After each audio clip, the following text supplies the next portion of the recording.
Hello दोस्तों, आप सभी लोगों का स्वागत है आपके अपने यूट्यूब चैनल हम सफ़र एकेडमी में। आइए इस वीडियो में हम लोग इंटीग्रल कैलकुलस का जो नेक्स्ट टॉपिक है इम्प्रॉपर इंटीग्रल को इस वीडियो में हम लोग देखने वाले हैं। और इम्प्रॉपर इंटीग्रल से रिलेटेड हम लोग देखेंगे कि कैसे किसी इंटीग्रेशन को हम चेक कर सकते हैं कि वो कन्वर्जेंट है या फिर डाइवर्जेंट। तो स्टार्ट करते हैं। सबसे पहले कुछ बेसिक थ्योरी जैसे कि interval, finite interval, infinite interval, या कोई फंक्शन बाउंडेड फंक्शन कब होगा या बाउंड फंक्शन आपका इंक्रीजिंग कब होगा। ये छोटी मोटी बेसिक थ्योरी को पहले डिस्कस कर लेते हैं, उसके बाद हम लोग चलते हैं अपने बेसिक टॉपिक पर। ठीक है, सबसे पहले इंटरवल की डेफिनेशन हम ऑलरेडी पढ़ चुके हैं, बट यहाँ पर केवल आपको इंटरवल में एक फाइनाइट इनफाइनाइट की बात करने वाले हैं हम लोग। फाइनाइट इंटरवल क्या होता है, इनफाइनाइट इंटरवल क्या होता है। फाइनाइट इंटरवल में क्या है कि ये जैसे कि सपोज इस तरह से ओपन इंटरवल लिखा जाता है ए टू बी, या फिर कोई ए बी आपके एनी रियल नंबर्स हैं, any real numbers that mean A की वैल्यू 0 1 2 3, इस तरह से कोई भी रियल नंबर ले सकते हो, जैसे कि 0,1। ये आपका फाइनाइट इंटरवल है, ओपन इंटरवल है ये। अगर इसको हम इस तरह से लिख देते हैं तो ये फाइनाइट क्लोज इंटरवल, यानी सिंपल भाषा में, सिंपल लैंग्वेज में बोलें तो ये ए और बी जब दोनों हमारी फाइनाइट रियल नंबर होते हैं तो ये फिर हमारा इंटरवल होता है, वो फाइनाइट इंटरवल कहलाता है। ठीक है, अब सेकंड होता है इनफाइनाइट इंटरवल। इनफाइनाइट इंटरवल में सपोज ए और बी में से कोई भी एक, ए और बी में से कोई एक हमारी या फिर दोनों वैल्यू इनफाइनाइट हो जाए या इन्फिनिटी हो जाए, तो फिर हम इसको इनफाइनाइट इंटरवल बोलते हैं। ठीक है, तो ये आपका हो गया इनफाइनाइट। जैसे कि इनफाइनाइट इंटरवल में इट मे बी पॉसिबल ऐसा भी हो सकता है 2 से इन्फिनिटी, या फिर आपका माइनस इन्फिनिटी से प्लस इन्फिनिटी। तो ये आपके इनफाइनाइट इंटरवल हो गए और ये आपके फाइनाइट इंटरवल है। ठीक है, ये फाइनाइट आपके इंटरवल और ये आपके इनफाइनाइट इंटरवल। तो इनफाइनाइट फाइनाइट इंटरवल हम क्यों यहाँ पर डिस्कस कर रहे हैं, क्योंकि हमें जो इंटीग्रेशन में हम लोग आगे जो पढ़ने वाले हैं या डिस्कस करने वाले हैं, उसमें आपको प्रॉपर इम्प्रॉपर इंटीग्रेशन में इस इंटरवल की ज़रूरत पड़ेगी, फाइनाइट इनफाइनाइट की। तो इसलिए हम पहले छोटी मोटी जो थ्योरी जो हमारा इम्प्रॉपर इंटीग्रेशन में यूज़ होने वाला है उसको हम लोग सबसे पहले देख लेते हैं, फिर उसके बाद अपने इम्प्रॉपर इंटीग्रल पर चलते हैं। तो सेकंड हमारा सबसे पहले तो इंटरवल हो गया है।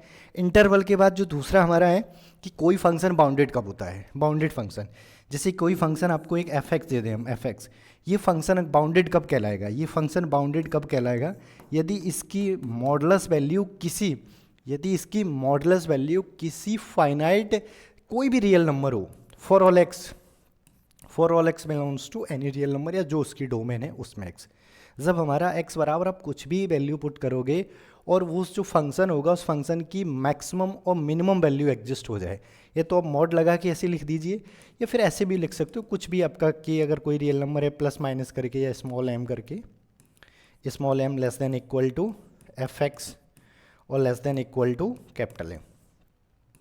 ठीक है, यानी वो फंक्शन है हमारा वो किसी दो पर्टिकुलर रियल वैल्यू के बीच में बाउंडेड हो, या उसकी lower bound upper bound exist हो, तो फंक्शन हमारा बाउंडेड हो जाता है। यानी इस फंक्शन की जो x की वैल्यू रखने पर मिनिमम वैल्यू आएगी वो m होगी या फिर m से ग्रेटर होगी, और मैक्सिमम वैल्यू होगी वो कैपिटल M का मतलब कोई रियल नंबर होगा, ठीक है, उसके इक्वल होगी या उससे लेस होगी।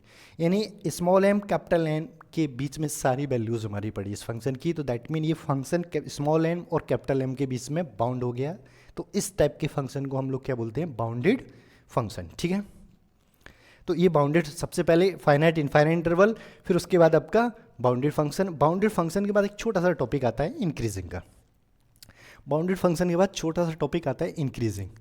जैसे कोई फंक्शन है आपका एफ एक्स, क्या है, F X is real valued function, real valued function है, कोई भी रियल वैल्यूड फंक्शन है, और सपोज एक इंटरवल ए टू बी, या इसको आई भी लिख देते हैं कुछ ऑथर इसको कैपिटल आई करके भी मेंशन कर देते हैं।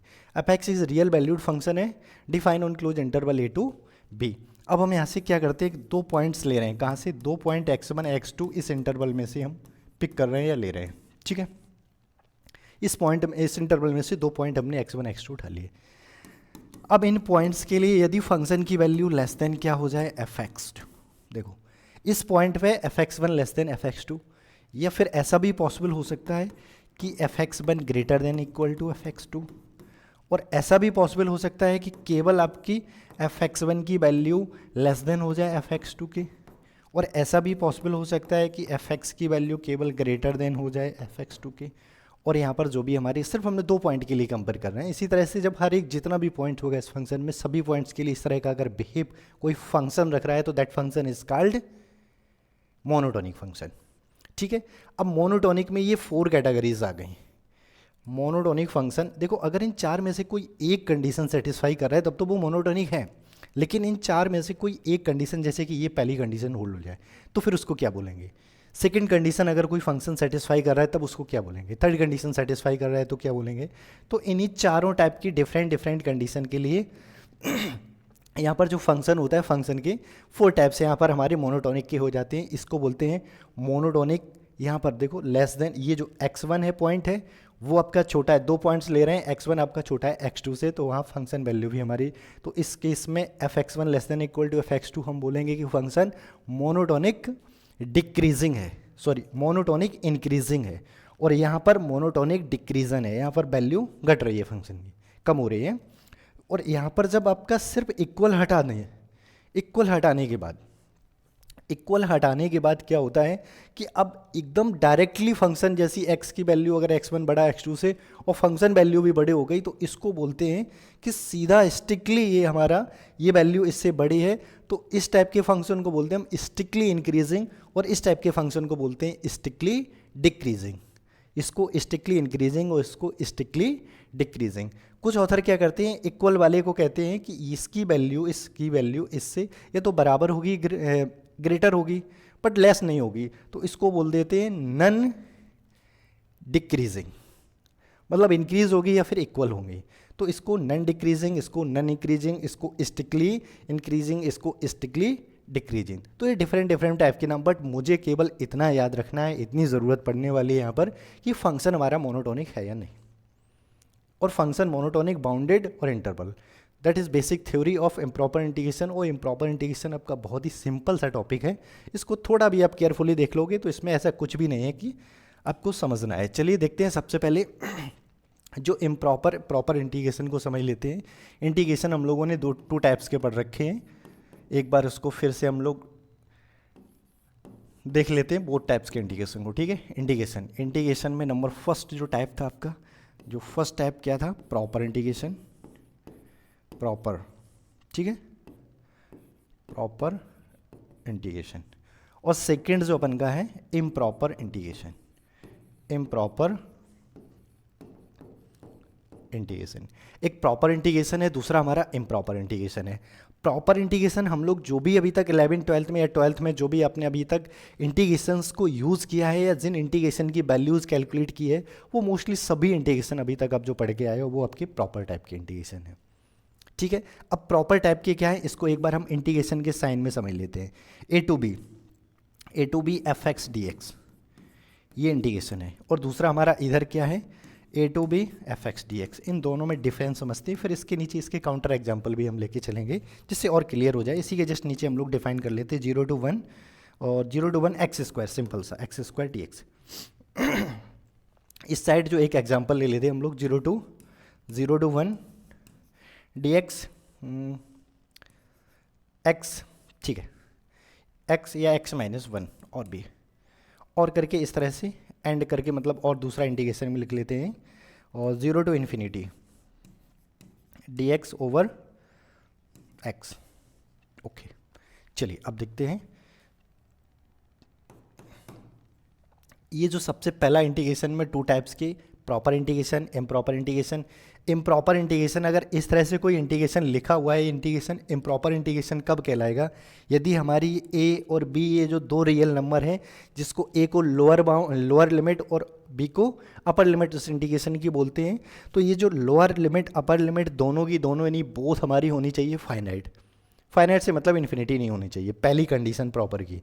दूसरी कंडीशन, ये जो फंक्शन लिखा हुआ है ना एफ एक्स, ये जो फंक्शन है एफ एक्स, ये फंक्शन आपका क्या होना चाहिए, बाउंडेड होना चाहिए, किस में, इस इंटरवल में। इस इंटरवल से मीन हमारा जो लोअर लिमिट यहाँ रख दीजिए, अपर लिमिट्स को यहाँ रख दीजिए, और ये इंटरवल जो बनेगा, इस इंटरवल में इस फंक्शन को बाउंडेड होना पड़ेगा। यदि ये जो फंक्शन एफ एक्स, जिसको हम लोग इंटीग्रैंड बोलते हैं, यदि ये जो फंक्शन एफ एक्स इस इंटरवल में बाउंडेड है और ये दोनों की दोनों हमारी जो A be finite real number है या फाइनाइट वैल्यू है, तब ये जो इंटीग्रेशन बनेगा, ये इंटीग्रेशन कहलाएगा प्रॉपर इंटीग्रेशन। एक बार फिर से इसको समझ लेते हैं कि जो आपकी ए बी बोथ जो लिमिट्स हैं बोथ आर फाइनाइट, कोई फाइनाइट होनी चाहिए, निश्चित रियल नंबर होनी चाहिए। और ये जो फंक्शन है इस इंटरवल में क्या, जो ए टू बी इसको इंटरवल बना लो, इस इंटरवल में फंक्शन होना चाहिए हमारा बाउंडेड। जब ये दोनों कंडीशन होल्ड कर रहा है तब वो फंक्शन हमारा या तब वो इंटीग्रेशन हमारा कहलाता है प्रॉपर इंटीग्रेशन। अगर दो में से कोई एक कंडीशन फेल हो रही है, if one condition is fail in that two, so you can say that integral is improper integral। ठीक है, improper का मतलब है कि यदि इन दोनों में से एक लिमिट आपकी इनफाइनाइट हो जाए और सेकंड कंडीशन अगर ये दोनों लिमिट फाइनाइट हैं तो फिर ये जो fx लिखा है वो fx इस इंटरवल में या a और b पे या a b के बीच में जो पॉइंट्स आएंगे उस पर किसी ना किसी पॉइंट पे ये अनबाउंडेड होना चाहिए, तब वो हमारा इंटीग्रेशन कहलाएगा इम्प्रॉपर इंटीग्रेशन। ठीक है, जैसे कि यहाँ पर देखते हैं ए बी दोनों हमारी फाइनाइट है, ए बी दोनों हमारी फाइनाइट वैल्यू हैं, बट यहाँ पर हम देखिए अब फंक्शन अगर यहाँ से कंपेयर करोगे फंक्शन क्या है, ये एक्स माइनस वन लिखा हुआ है, डी एक्स को छोड़ दीजिए। ठीक है, 1/x माइनस वन ये हमारा फंक्शन है, यहाँ पर 1/x माइनस वन ये फंक्शन है। अगर इसमें आप x इज इक्वल टू 0 रखोगे इन्फिनिटी आ जाएगा, इन्फिनिटी आते ही फंक्शन अनबाउंडेड हो गया। अगर x इज इक्वल टू 1 यहाँ रखोगे तो ये तो 1 बट 1 माइनस 1 0, और जैसे ही अगर 1 के अपॉन 0 आ गया तो अनडिफाइन हो गया, अनडिफाइन मतलब इन्फिनिटी। सो आप कह सकते हो कि ये फंक्शन हमारा अनबाउंडेड हो गया है।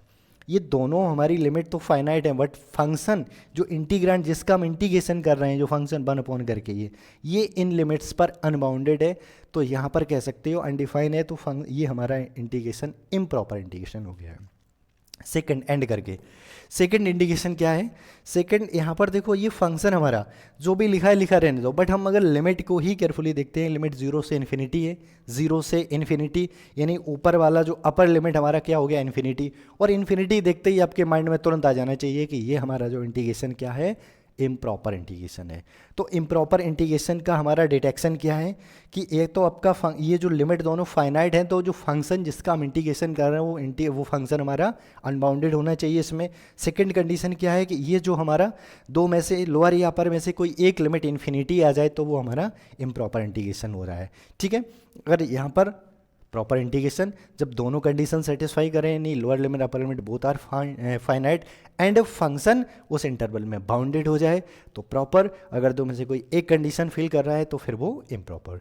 तो इस तरह से प्रॉपर इम्प्रॉपर अब दो कैटेगरी में हमारे इंटीग्रेशन डिवाइड हो गए। तो अभी तक हम लोग प्रॉपर टाइप के इंटीग्रेशन करते रहे और भी आगे प्रॉपर टाइप के इंटीग्रेशन करते रहेंगे, बट क्या हमें अब देखना है इस चैप्टर में या यहाँ पर हम लोग जो पढ़ने वाले हैं वो केवल इम्प्रॉपर टाइप के इंटीग्रेशन को स्टडी करने वाले हैं, और इम्प्रॉपर इंटीग्रेशन कब कन्वर्जेंट करेंगे, किस कंडीशन में कन्वर्जेंट करेंगे, और कुछ कन्वर्जेंट के कुछ पर्टिकुलर थ्योरम्स भी हम लोग पढ़ेंगे। बस ये टोटल इसी के अबाउट में हम लोगों को यहाँ पर देखना है। अब इम्प्रॉपर इंटीग्रेशन भी आपके 3 टाइप के होते हैं। इम्प्रॉपर जो इंटीग्रेशन है आपके वो कितने हैं, 3 टाइप के इंटीग्रेशन है। इम्प्रॉपर इंटीग्रेशन आपके टोटल 3 टाइप के इंटीग्रेशन मिलेंगे। सबसे पहला जो फर्स्ट कैटेगरी में आपका जो आएगा, और एक सेकंड और थर्ड कैटेगरी, मैं इसको थोड़ा ब्रीफ वे में एक्सप्लेन कर रहा हूँ। 3 टाइप के हमारे इम्प्रॉपर इंटीग्रेशन है।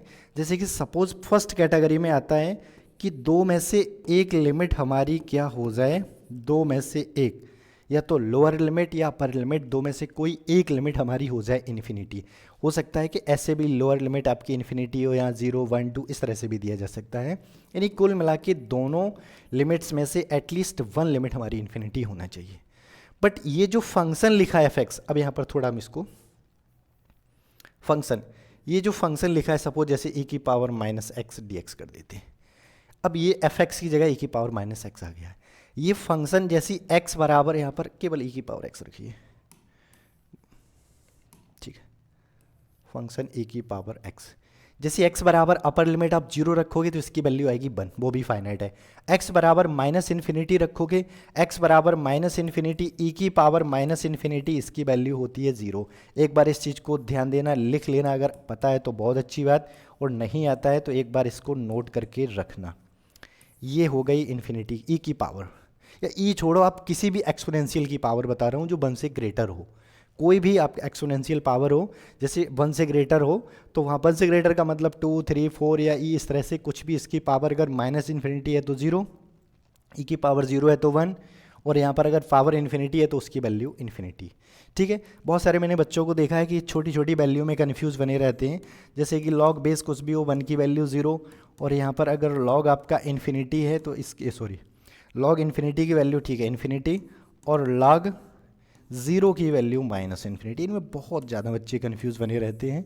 अगर आपको ऑलरेडी ये सब पता है ठीक, नहीं तो इसको कहीं भी अपने बॉटम एंड पर या अपना फिर नोट में ये छोटी छोटी वैल्यूज़ को नोट करके रखा करो अपने माइंड में। आपको हमेशा कहीं भी इनको जगह दे देना है कि ऐसी छोटी छोटी अगर प्रॉब्लम्स हैं, छोटी छोटी वैल्यूज़ हैं, ये हमेशा सेव होनी चाहिए। ठीक है, इसकी वजह से हमारा कोई क्वेश्चन गलत नहीं होना चाहिए, कोई क्वेश्चन छूटना नहीं चाहिए इस छोटी छोटी कैलकुलेशन की वजह से। तो आई होप ये चीज़ आपको समझ आ गई होगी। अब चलिए आगे बढ़ते हैं। तो जैसे आप इसकी वैल्यू आप अपर लिमिट e की पावर 0 रखोगे तो इसकी वैल्यू हो जाएगी 1 फाइनाइट, और e की पावर माइनस इन्फिनिटी रखोगे तो 0, 0 भी अपनी एक फाइनाइट रियल नंबर है। तो इस तरह से देखो, लिमिट हमारी इन्फिनिटी तो मेंशन है, लेकिन वो फंक्शन है जिसका हमें इंटीग्रेशन करना है, वो फंक्शन हमारा इस लिमिट पर हो गया है बाउंडेड। वो फंक्शन कौन सा, e की पावर x माइनस इन्फिनिटी से 0 में हो गया बाउंडेड। तो अब यहाँ पर देखो, लिमिट तो हमारी इनफाइनाइट है लेकिन फंक्शन बाउंड है, तो इस टाइप के इंटीग्रेशन को बोलते हैं हम लोग क्या, फर्स्ट टाइप, फर्स्ट काइंड। ठीक है, इस टाइप के इंटीग्रेशन को हम लोग क्या बोलते हैं, first kind, first kind improper integration. ठीक है, अब चलते हैं सेकेंड काइंड पे।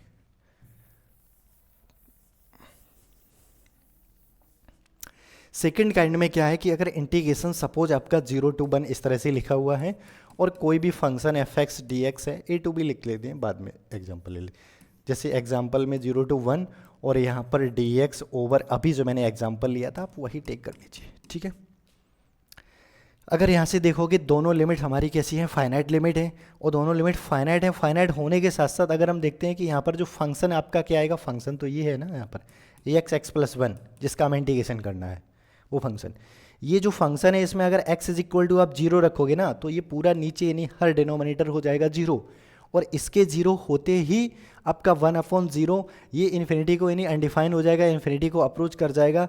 तो ये जो फंक्शन हो गया, फंक्शन कैसा हो गया है, अनबाउंडेड। किस पे, लोअर लिमिट पर, या लोअर अपर में से किसी एक वैल्यू पर, एक लिमिट पे, या इसके बीच में कोई ऐसा पॉइंट मिल जाए जिस पे जिस फंक्शन का हम इंटीग्रेशन करते हैं वो फंक्शन हमारा अनडिफाइंड हो जाए, अनबाउंडेड हो जाए, तो फिर इस टाइप के इंटीग्रेशन को हम लोग बोलेंगे, इस टाइप के इंटीग्रेशन को हम लोग बोलेंगे सेकंड काइंड।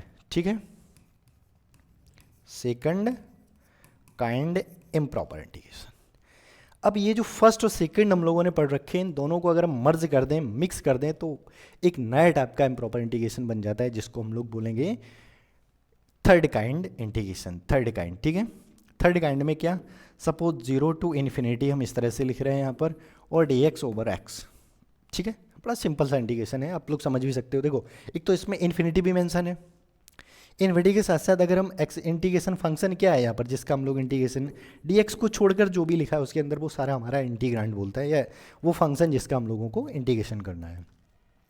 तो इसमें अगर केयरफुली देखोगे, इन्फिनिटी रखोगे तो 0 को अप्रोच कर जाएगा, यानी 0, तो इस 0 तो फाइनाइट हो गया, but x is equal to 0 जैसी पुट करोगे तो इसकी वैल्यू आ जाएगी इन्फिनिटी। जैसे इसकी वैल्यू इन्फिनिटी को अप्रोच करेगी तो फंक्शन ये जो हमारा 1/x क्या हो गया है, अनबाउंडेड। यहाँ पर लिमिट भी इन्फिनिटी है, फंक्शन भी इसकी इस इंटरवल में अनबाउंडेड है, तो इस टाइप के इंटीग्रेशन को बोलते हैं हम लोग क्या, third kind of improper integration, third kind. तो सबसे पहले हम लोगों ने इस इम्प्रॉपर इंटीग्रेशन को 2 कैटेगरी में डिवाइड कर लिया, प्रॉपर इम्प्रॉपर, और इम्प्रॉपर इंटीग्रेशन को 3 कैटेगरी में डिवाइड कर लिया, first kind, second kind, third kind.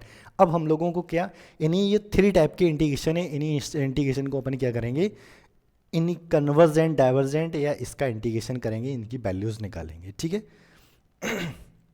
चलिए आगे चलते हैं। अब कोई आपका इंटीग्रेशन कन्वर्जेंट कब होता है,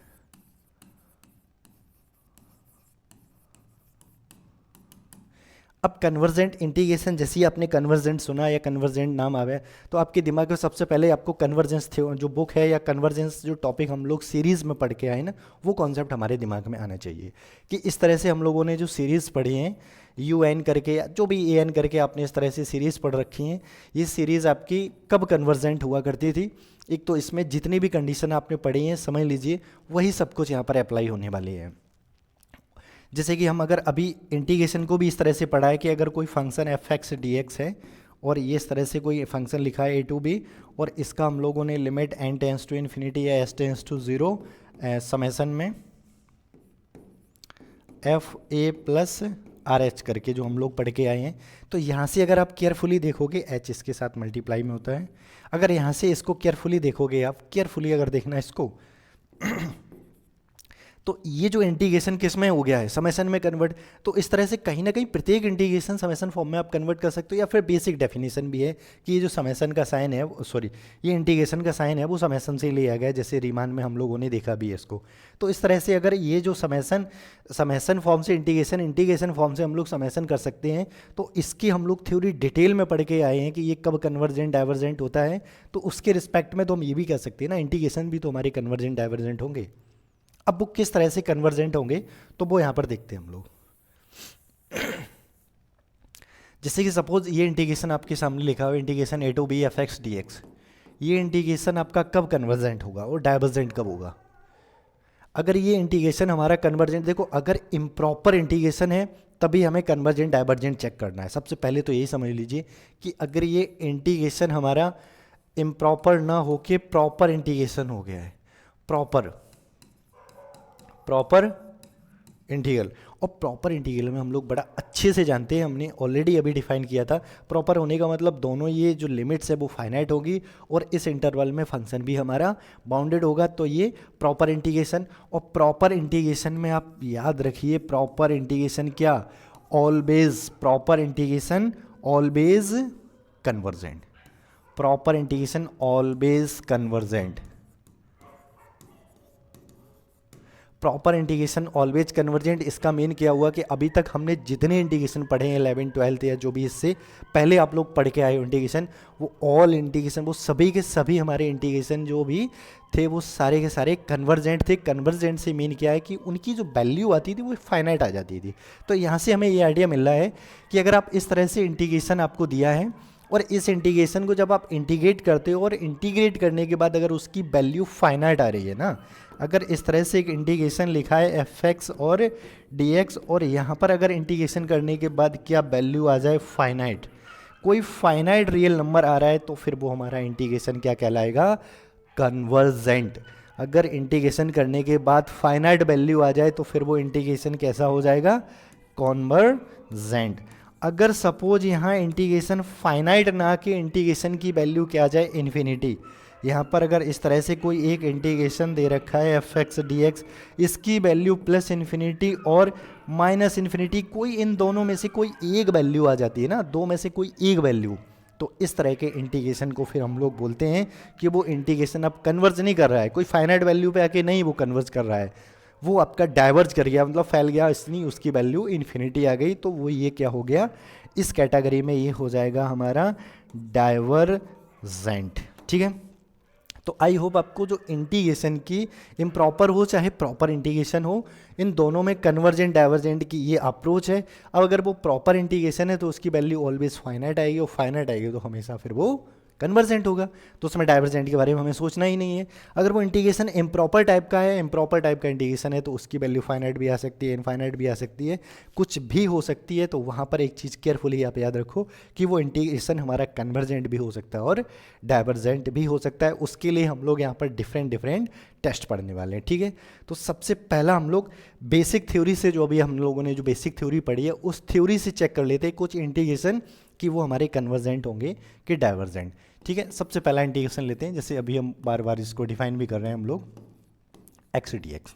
ठीक है, ये इंटीग्रेशन लिखा हुआ है, ये इंटीग्रेशन कन्वर्जेंट होगा कि डाइवर्जेंट, और इसका इंटीग्रेशन आप लोग बड़ा अच्छे से कर लो दे, क्योंकि लॉग लिखा है तो इसका मतलब एक्स, और जो लिमिट्स होती है इस तरह से हम लोग रख देते हैं, लिमिट 0 टू, क्या चल रहा है भाई, लिमिट 0 टू 1। ठीक है, और इसकी वैल्यू जैसी अपर लिमिट आप रखोगे 1 तो log 1, और माइनस लिमिट लोअर पुट करोगे तो log 0, और log 1 की वैल्यू 0, और log 0 अभी मैंने आपको बताया क्या, माइनस इन्फिनिटी। तो इस तरह से इस इंटीग्रेशन की वैल्यू क्या आ गई, 0 टू 1, 1/x dx, इसकी वैल्यू क्या आ गई आपकी, अरे भाई इतना खतरनाक तरीके से क्यों एरर हो जा रहा है। ठीक है, तो इसकी वैल्यू आ गई हमारी इंटीग्रेशन की माइनस इन्फिनिटी, और जैसी माइनस इन्फिनिटी अगर इस इंटीग्रेशन की वैल्यू आ गई है, तो अभी मैंने कहा था कि अगर किसी इंटीग्रेशन की वैल्यू प्लस इन्फिनिटी या माइनस इन्फिनिटी आ रही तो वो इंटीग्रेशन ऑलवेज डाइवर्जेंट होगा। तो इंटीग्रेशन कैसा हो गया? डाइवर्जेंट। बड़ा सिंपल सा कॉन्सेप्ट है, इसमें कुछ भी ऐसा नहीं है जो आपको समझ ना आए या कोई कन्फ्यूजन वाला पॉइंट। सीधा सीधा इंटीग्रेशन करो, इंटीग्रेशन करने के बाद वैल्यू फाइनाइट तो कन्वर्जेंट, इनफाइनाइट तो डाइवर्जेंट। चलिए दूसरा एग्जाम्पल नेक्स्ट उठाते हैं। दूसरा लेते हैं एग्जाम्पल, इस तरह से एक 0 to 1 ही ले लेते हैं, और 0 to 1 1 अपॉन, थोड़ा चेंज कर लेते हैं इसको, 0 to 1 और सपोज e की पावर x ले लेते हैं dx। ये इंटीग्रेशन चेक करना है, इंटीग्रेशन हमारा कन्वर्जेंट होगा या फिर डाइवर्जेंट होगा। तो इसको इंटीग्रेशन आप लोग बहुत अच्छे से जानते हो कि ये इंटीग्रेशन अगर आप थोड़ा देखो, कभी कभी ऐसा होता है ना, सॉल्व करने से पहले भी हम लोगों को चेक कर लेनी चाहिए, क्योंकि पता चले कि पूरी मजदूरी करने के बाद आपको समझ में आए कि यहाँ पर हमें इसकी ज़रूरत ही नहीं थी। मजदूरी का मतलब पूरा कैलकुलेशन करने के बाद। जैसे कि ये आपकी दोनों लिमिट्स कैसी हैं? फाइनाइट। और इसमें अगर आप ये पूरा इंटीग्रेशन फंक्शन कितना है आपका इंटीग्रेशन, जिसको इंटीग्रांड बोलते हैं उस फंक्शन का, ये वाला x बराबर 0 रखोगे इस फंक्शन की वैल्यू आएगी 0, x बराबर 1 रखोगे तो e आ जाएगी। इन्हीं दोनों पर ये फाइनाइट आ रही, तो इसके अंदर जितने पॉइंट्स हैं सब पे फाइनाइट, तो फंक्शन हो गया बाउंडेड। फंक्शन बाउंडेड हो गया है, तो ये पूरा जो इंटीग्रेशन हो गया, ये पूरा इंटीग्रेशन कैसा हो बन गया है? ये प्रॉपर इंटीग्रेशन बन गया है। और अगर कोई इंटीग्रेशन प्रॉपर इंटीग्रेशन है तो फिर ये प्रॉपर इंटीग्रेशन है तो ये ऑलवेज कैसा होता है? कन्वर्जेंट। तो इसे आपको चेक करने की कोई ज़रूरत नहीं है, सीधा सीधा बोल दो कि अगर प्रॉपर है तो फिर वो कन्वर्जेंट, और इम्प्रॉपर है तो may be convergent may be divergent. तो इंटीग्रेशन हमारा कैसा हो गया? प्रॉपर। इंटीग्रेशन प्रॉपर तो कन्वर्जेंट। तो एक बार इंटीग्रेशन करने से पहले आप फर्स्ट प्रॉपर इम्प्रॉपर चेक कर लो, फिर उसके बाद उसका फर्स्ट काइंड है, सेकेंड काइंड है, after this you can simplify. ठीक है, चलिए अब नेक्स्ट क्वेश्चन देखते हैं, कुछ और पर्टिकुलर क्वेश्चन उठाते हैं इसमें। नेक्स्ट क्वेश्चन लेते हैं कोई इन जर्नल, इस तरह से 1 to 2 उठा लिया और dx ओवर एक्स स्क्वायर ले रहे हैं। ठीक है, 1 to 2 और इस तरह से आप 0 to 1 भी, मोस्टली आपको लिमिट यहाँ पर इसी तरह से देखने को मिलेगी है। तो यहाँ पर केयरफुली ध्यान रखना है आपको कि जो भी लिमिट दी जाए वो लिमिट आप उसको माइंड नहीं करना है, केवल इंटीग्रेशन करना है।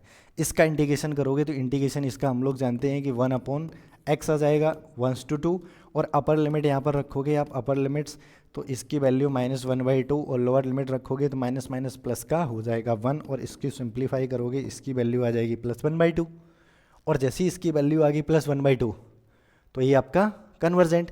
और इतना आपको कैलकुलेशन नहीं करना है, सीधा ही देख लो, क्योंकि जो फंक्शन है 1/x² है, दोनों लिमिट फाइनाइट है, 1/x² कैसा है? बाउंडेड है 1 to 2 के बीच में, तो इसमें इतना कैलकुलेशन करने की ज़रूरत ही नहीं थी, वो आपका प्रॉपर हो गया है, प्रॉपर हो गया तो फिर कन्वर्जेंट।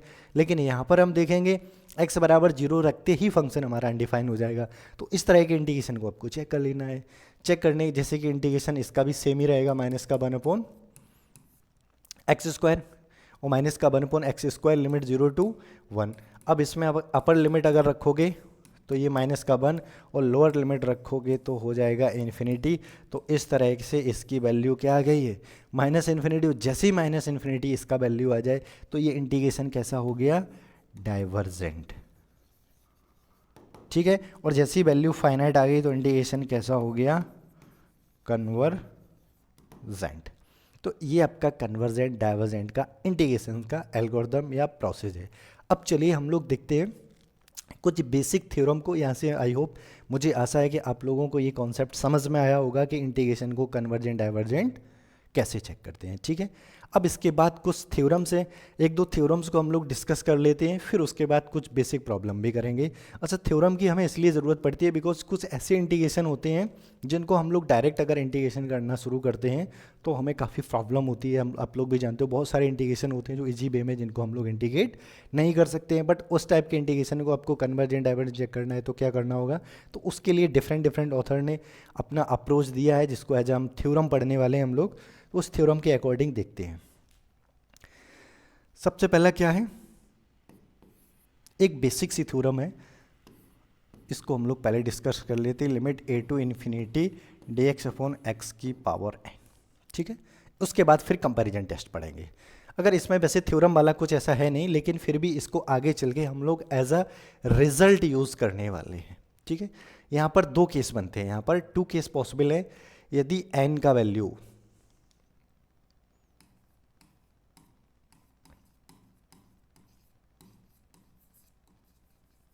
दूसरा, यदि n का value less than equal to 1, divergent. यानी इस तरह से कहीं आपको, और वेयर जहाँ पर ए क्या है, वेयर देखो, ये जब भी आप किसी भी स्पेशल टॉपिक, थ्योरम, डेफिनेशन कुछ भी पढ़ रहे हो तो वहाँ पर एक चीज़ आपको बड़ा केयरफुली याद रखनी होती है कि जो मतलब टोटल, जिसमें टोटल क्वांटिटी यूज़ हो रही है वो क्या क्या है। जैसे कि यहाँ पर हम देख रहे हैं कि ए लिखा है, ए के बारे में हमें नहीं पता ना क्या है, तो ए को डिफाइन करो। ए मैंने क्या बोला है यहाँ पर, वैसे आपको एग्जाम में दिया नहीं जाएगा, क्वेश्चन में मेंशन नहीं होगा, ये आप जब पहले से ही पढ़ रहे हो तो चीज़ों को क्लियर होना चाहिए कि ए की वैल्यू आपकी क्या होनी चाहिए, 0 से ग्रेटर, यानी पॉजिटिव होनी चाहिए। कुछ भी पॉजिटिव हो, कितना भी स्मॉल हो, कितना भी लार्जेस्ट हो, बट पॉजिटिव हो, ठीक है।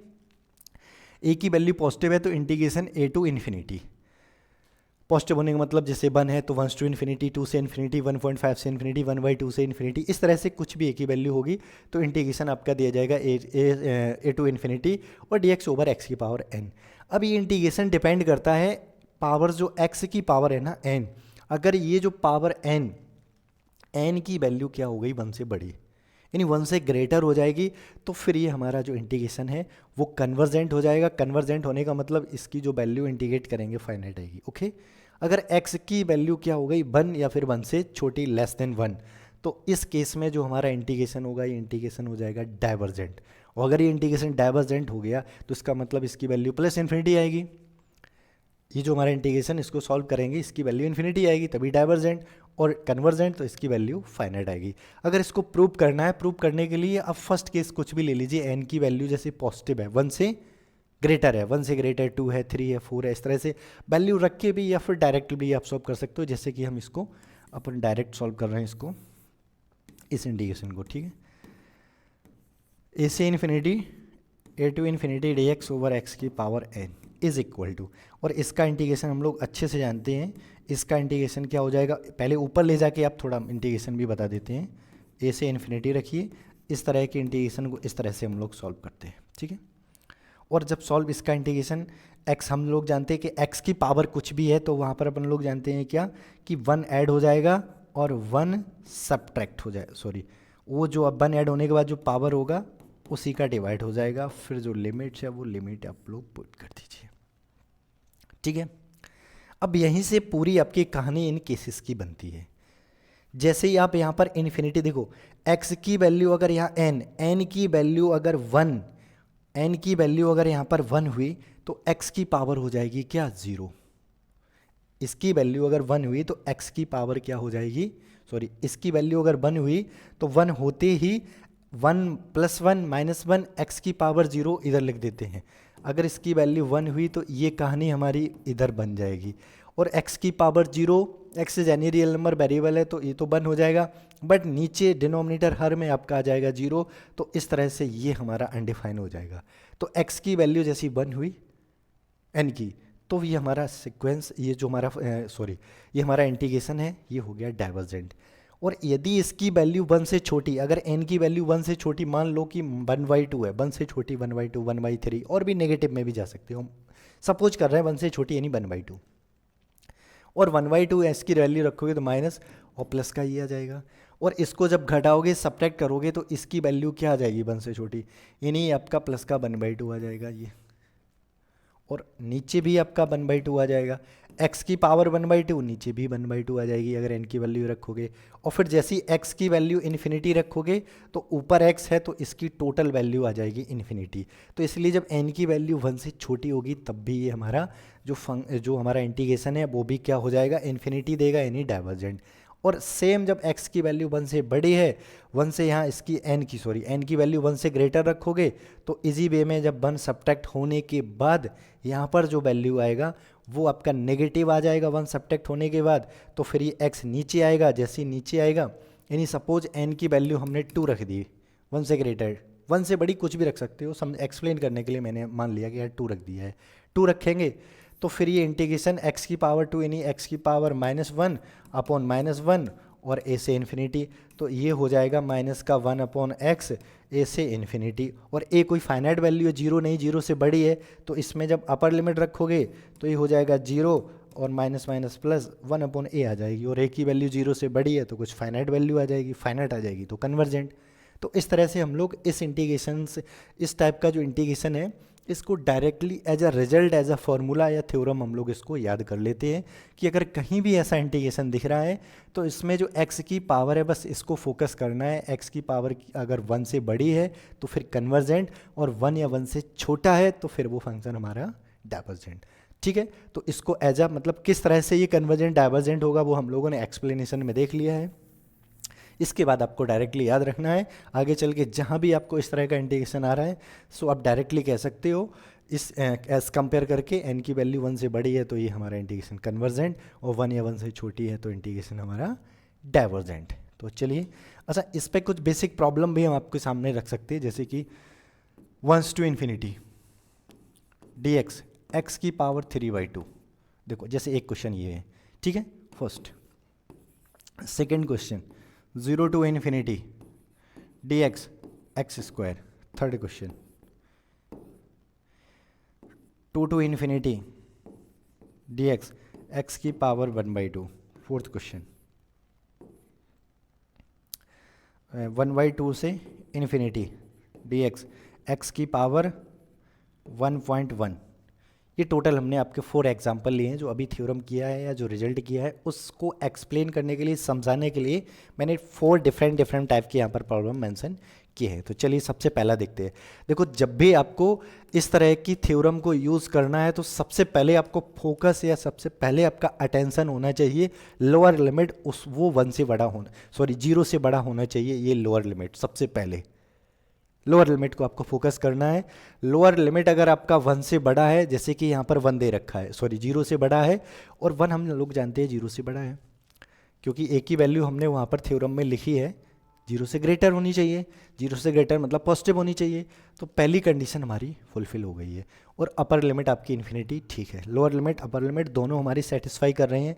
अब थर्ड आपका तीसरी बार आपको जो अटेंशन देना है, ध्यान देना है, वो कहाँ, x की पावर क्या है, वो 3/2। तो n की वैल्यू कितनी हो गई है 3/2, और n की वैल्यू 3/2 का मतलब 1 से ग्रेटर है ना, 1.5 1 से बड़ा है। जैसे n का वैल्यू 1 से बड़ा है और 1 से बड़ा है तो हम लोगों ने अभी थ्योरम में क्या देख रखा है कि इसकी वैल्यू 1 से ग्रेटर तो ये फिर कन्वर्जेंट, 1 से ग्रेटर तो कन्वर्जेंट। तो इस तरह से जो हमारा इंटीग्रेशन है, ये वाला इंटीग्रेशन क्या हो गया, कॉन्वर्जेंट। ठीक है, अच्छा कॉन्वर्जेंट इतना बड़ा ना लिख के हम बार बार अब इसको प्रयास करेंगे CBT लिखने का। ठीक है, CBT मतलब कॉन्वर्जेंट और DBT मतलब डाइवर्जेंट। सेकंड, दूसरा देखते हैं इंटीग्रेशन। दूसरे सबसे पहले मैंने बोला था आपको लिमिट सबसे पहले देखना है ना। लोअर लिमिट 0 है, हमने आपको थ्योरम में इंटीग्रेशन में हम लोगों ने देखा है कि उसका वैल्यू 0 से ग्रेटर होना चाहिए, पॉजिटिव होना चाहिए, लेकिन यहाँ तो 0 है। 0 है तो अब हम उस थ्योरम को अप्लाई नहीं कर सकते हैं। अप्लाई नहीं कर सकते हैं तो इसको फिर किस तरह से सॉल्व करना है, इसको हम मान लेते हैं 0 to a और dx ओवर x²। ठीक है, प्लस फिर उसके बाद a to infinity dx over x²। अब यहाँ पर जो a क्या है, a कुछ भी होगा, आई डोंट नो, बट 0 से बड़ा होगा। इस टाइप के अगर यहाँ पर लोअर लिमिट आपकी 0 दे रखी है, अपर इन्फिनिटी, तो आपको सबसे पहले इस लिमिट, उस थ्योरम को अप्लाई करने से पहले इसको पॉजिटिव बना लेना है, यानी 0 से बड़ा होना चाहिए यहाँ पर वैल्यू लोअर लिमिट का, तभी उसको अप्लाई कर सकते हैं। ठीक है, तो हमने इसको कन्वर्ट कर लिया है। और ये बाई इंटीग्रेशन रूल कि अगर आप किसी एक इंटरवल 1 से 2 में इंटीग्रेशन कर रहे हो तो ये इक्वल आएगा। इस इंटीग्रेशन को हम 2 पार्ट्स में डिवाइड कर दें, एक 1 से जैसे 1.5 और 1.5 से 2 बराबर आएगा इंटीग्रेशन। सीधी बात है, क्योंकि हम जो 1 से 2 के बीच में जो भी इंटीग्रेशन कर रहे हैं, जो भी एरिया निकाल रहे हैं, या उसको 2 पार्ट में करके निकाल के फिर ऐड कर देते हैं तो इक्वल आएगा। तो सेम वही उसी कॉन्सेप्ट पे हमने इसको ब्रेक कर दिया है लिमिट को। ठीक है, आप लोगों ने 12th में भी पढ़ रखा है कि हम इस तरह से लिमिट को ब्रेक कर सकते हैं भाई डेफिनेट इंटीग्रेशन की प्रॉपर्टी के अनुसार। तो ये जो हमारा लिमिट ब्रेक हुआ है, बट a की वैल्यू 0 से बड़ी है, तो अब ये जो सेकंड आपका इंटीग्रेशन है, ये जो आपका उस थ्योरम के अकॉर्डिंग क्या हो जाएगा, x की पावर 2 है, तो ये कॉन्वर्जेंट हो जाएगा CBT। बट फर्स्ट काइंड को देखिए क्या ये प्रॉपर है या इम्प्रॉपर। लोअर लिमिट x बराबर 0 रखोगे तो ये अनडिफाइन हो जाएगा, यानी प्रॉपर इंटीग्रेशन, वो भी किस टाइप का, सेकंड काइंड का। तो इसको हम लोग सेकंड काइंड आगे चल के जो सेकंड काइंड का टाइप है उसके अकॉर्डिंग पढ़ेंगे। तो ये जो हमारा फिर हो जाएगा क्या, डीबीटी। डीबीटी का मतलब डाइवर्जेंट। और अगर एक इंटीग्रेशन कन्वर्जेंट है वो दूसरा डाइवर्जेंट है, बड़ा केयरफुली सुनना, एक इंटीग्रेशन कन्वर्जेंट है वो दूसरा डाइवर्जेंट है, तो उनका जो सम होगा वो हमेशा क्या होगा, डाइवर्जेंट होगा। अगर एक इंटीग्रेशन कन्वर्जेंट और दूसरा डाइवर्जेंट तो उनका सम ऑलवेज डाइवर्जेंट। अच्छा, इसको समझने के लिए कैसे, देखो डाइवर्जेंट का मतलब है कहीं ना कहीं इसकी वैल्यू प्लस इन्फिनिटी आएगी या माइनस इन्फिनिटी आएगी, लेकिन कन्वर्जेंट का मतलब क्या होता है, कन्वर्जेंट का मतलब कुछ वैल्यू आएगी, जो भी आएगी मुझे नहीं पता, बट फाइनाइट आएगी, ठीक है। और इन्फिनिटी में अगर कोई फाइनाइट वैल्यू जोड़ते हैं, इन्फिनिटी में अगर अपन लोग कुछ फाइनाइट वैल्यू जोड़ते हैं अपन, तो वो हमेशा इन्फिनिटी रहता है। और अगर इन्फिनिटी टोटल सम इन्फिनिटी आया, दैट मीन वो इंटीग्रेशन हमारा क्या हो गया, कॉन्वर्जेंट, सॉरी डाइवर्जेंट। इन्फिनिटी आ गया तो डाइवर्जेंट। तो इस तरह से अगर एक हमारा इंटीग्रेशन डाइवर्जेंट है, दूसरा कन्वर्जेंट है, तो इसका जो सम, इसका सम का मतलब ये पूरा जो इंटीग्रेशन हमारा हो जाएगा डाइवर्जेंट। तो इस तरह से हम कह सकते हैं कि ये डाइवर्जेंट। बट ये डाइवर्जेंट कैसे है, इसको हम सेकंड काइंड पढ़ेंगे तो वहाँ पर डिटेल में डिस्क्राइब करेंगे, ठीक है। बट यहाँ पर आपको जो वो थ्योरम्स अभी मैंने जो आपको बताया, वो रिजल्ट जो एक्सप्लेन किया है, उस रिजल्ट को कब कहाँ कैसे यूज करना है उसके लिए हम लोग ये एक्सप्लेनेशन देख रहे हैं, ठीक है। चलिए, अब ये थर्ड टाइप का आपका जो थर्ड है इंटीग्रेशन, इसमें देखिए लोअर लिमिट 2 है, 0 से बड़ी है, ओके, फर्स्ट कंडीशन ऊपर वाली इन्फिनिटी है, फुलफिल। अब x की पावर देखिए, x की पावर कितनी है, 1/2। 1/2 क्या है, 1 से छोटा है, 1 से छोटा है, तो ये क्या हो गया इंटीग्रेशन, ये इंटीग्रेशन डीबीटी यानी डाइवर्जेंट हो गया, क्योंकि यहाँ x की पावर, ये वाली x की पावर 1 से छोटी है, ठीक है। उस थ्योरम की जो लोअर लिमिट वाली कंडीशन है वो भी अपर लिमिट की सेटिस्फाई हो रही है, तो अब सीधा x की पावर देखिए, x की पावर अगर आपकी 1 से छोटी या 1 तो डाइवर्जेंट, 1 से बड़ी तो फिर कन्वर्जेंट। तो सिमिलरली इसी टाइप से हम लोग इस थर्ड इंटीग्रेशन को देखेंगे, सॉरी फोर्थ को। इसमें क्या लिखा है, अच्छा यहाँ पर ये 1.1 लिखा हुआ है, ठीक है, ये 1.1 लिखा हुआ है। अब यहाँ देखिए ये लोअर लिमिट क्या है, 1 से बड़ा है, 1/2 है, 0 से बड़ा है, सॉरी, और यहाँ से 0 से बड़ा होना चाहिए, 1 से कोई मतलब नहीं। इसकी वैल्यू 1/2 0 से बड़ी है, 0 से बड़ी है, ऊपर लिमिट इन्फिनिटी है, तो थ्योरम हमारी अप्लाई हो जाएगी। अब केवल हमें क्या देखना है, इसकी पावर को, पावर कितना है 1.1, और 1.1 हम लोग जानते हैं कितना भी हो बट 1 से बड़ा है, भले ही 0.1 ग्रेटर है लेकिन 1 से ग्रेटर है, और 1 से ग्रेटर है तो ये थ्योरम के अकॉर्डिंग इंटीग्रेशन कैसा हो गया है, सीबीटी यानी कन्वर्जेंट। तो इस तरह से हमने जो थ्योरम ये अभी आपको या रिजल्ट जो एक्सप्लेन किया था, उसको कहाँ पर हमें कैसे यूज़ करना है, वो हम लोगों ने वो 4 यानी 4 ये क्वेश्चन या प्रॉब्लम लिए हैं, इसके साथ देखा है, एक्सप्लेन किया है। तो इसी तरह से हम लोग आगे चल के जब भी क्वेश्चन को सॉल्व करेंगे तो वहाँ पर कब कहाँ किस तरह से किस रिजल्ट को अप्लाई करना है, उस रिजल्ट की बेसिक कंडीशन भी देखनी है, उसके बाद हम लोग आगे उसको अप्लाई करेंगे, ठीक है। अब इसके बाद चलते हम लोग पढ़ते हैं कंपैरिजन टेस्ट, ठीक है, कंपैरिजन टेस्ट। कंपैरिजन टेस्ट को आपको समझना है, क्योंकि अब आगे चल के हम लोग धीरे धीरे कंपैरिजन, देखो टोटल जो टेस्ट हैं आपके, सबसे पहला पढ़ना है कंपैरिजन टेस्ट। टोटल 4 टेस्ट यहाँ पर हमें पढ़ने हैं, चाहे प्रॉपर फर्स्ट काइंड का हो इम्प्रॉपर या फिर सेकेंड काइंड का हो। पहला आपका कंपैरिजन टेस्ट है, दूसरा टेस्ट आपका म्यू टेस्ट है, ठीक है। क्योंकि कंपैरिजन टेस्ट जहाँ एक कंडीशन होती है उसमें फिल हो जाता है, उसके बाद हमें ज़रूरत पड़ती है एक एक्सटेंशन किसी और टेस्ट की, तो फिर आगे चल के डेवलप हुआ है, जिसका नाम हम लोगों ने म्यू टेस्ट पढ़ रखा है या पढ़ेंगे, ठीक है। अब इसके बाद एक आपका है एबल, ठीक है, एबल टेस्ट, ये साइंटिस्ट का नाम है। और फोर्थ जो टेस्ट होगा वो ड्रिकले, जिसको हम लोग ड्रिचलेट करके लिखते हैं, ठीक है, ड्रिचलेट टेस्ट। यानी फर्स्ट काइंड, सेकंड काइंड या थर्ड काइंड किसी भी टाइप का इम्प्रॉपर इंटीग्रेशन हो, उसमें हमें टोटल ये 4 टाइप के टेस्ट, यानी 4 टाइप्स के जो टेस्ट है, जिससे हम लोग चेक करेंगे कि वो इम्प्रॉपर इंटीग्रेशन कन्वर्जेंट होगा या फिर डाइवर्जेंट होगा। तो ये सभी जो टेस्ट है हम लोग नेक्स्ट वीडियो में देखने वाले हैं। इस वीडियो में बस इतना ही। इससे रिलेटेड आपके पास जो भी टेक्स्ट बुक हो उस टेक्स्ट बुक को आप लोग फॉलो कीजिए, और उसमें जो भी एक्सरसाइज या प्रॉब्लम आपको जहाँ भी हों उन प्रॉब्लम्स को सॉल्व कीजिए। If any problem has you can doubtful, so you can comment उसको आप अपनी कमेंट बॉक्स में सबमिट कर सकते हो। After this we will discuss in the next video that type of problem, या जो आपकी कमेंट्स होगी उसको हम लोग आगे नेक्स्ट वीडियो में आगे देखेंगे। तो इस आप लोग को घर पे धीरे धीरे प्रैक्टिस करते जाना है। अगर कोई भी क्वेश्चन कोई भी टॉपिक पढ़ रहे हैं तो उसके लिए नेसेसरी एसेंशियल है कि भाई थोड़ा बहुत क्वेश्चन को प्रैक्टिस करनी पड़ेगी घर पे, नहीं तो ये सारे टेस्ट सर के ऊपर से निकल जाएंगे, उसके बाद में आपको कुछ भी नहीं रहेगा याद जब भी आप एग्ज़ाम में जाओगे। तो धीरे धीरे जितने भी टेस्ट पढ़ रहे हो, जो भी आप कंटेंट पढ़ते जा रहे हो, उसको आपके पास जो भी टेक्स्ट बुक है उस टेक्स्ट बुक को फॉलो करते जाइए और उसके साथ साथ में प्रॉब्लम सॉल्व करते जाइए। अगर कोई भी अगर प्रॉब्लम आपको समझ नहीं आ रहा है तो आप हमारे टेलीग्राम चैनल पर भी, हमसफ़र एकेडमी के चैनल पर भी अपनी प्रॉब्लम को डाल सकते हो, सबमिट कर सकते हो। या इसके अलावा कहीं भी अगर कोई भी टॉपिक में आपको डाउट है, इट मे बी पॉसिबल कि हम भी हो सकता है कभी पढ़ाते पढ़ाते भावुक हो जाते हैं, बहुत ज़्यादा मतलब उस टॉपिक में खो जाते हैं, तो छोटा मोटा एरर है। और अगर आपको इस तरह से कहीं भी किसी कॉन्सेप्ट में कोई कन्फ्यूजन है तो you can also comment this type of problem, या जो भी आपकी डाउट्स है वो अपनी डाउट्स को हमारे टेलीग्राम चैनल पर, या हमसफ़र एकेडमी का हमारा व्हाट्सअप ग्रुप भी है, वहाँ पर भी हम उसको लिंक प्रोवाइड करा देंगे वीडियो में, उसको भी आप लोग ज्वाइन कर सकते हो, उसके साथ अपनी कमेंट को वहाँ पर पोस्ट कर सकते हो। तो आई होप जो आज का कॉन्सेप्ट है प्रॉपर इम्प्रॉपर इंटीग्रेशन का आपको समझ में आया होगा। नेक्स्ट टाइम फिर मिलते हैं आपको इन 4 टाइप के टेस्ट के साथ, और नेक्स्ट वीडियो में जब भी हम जो फर्स्ट काइंड के चारों टेस्ट डिस्कस करेंगे उससे रिलेटेड प्रॉब्लम्स एग्जाम्पल भी लेके आएंगे। इन्हीं चारों टेस्ट आपके नेक्स्ट वीडियो में फिनिश हो जाएंगे। तो चलिए मिलते हैं नेक्स्ट वीडियो में। इस वीडियो में बस इतना ही, तब तक के लिए नमस्कार, थैंक्स फॉर वॉचिंग।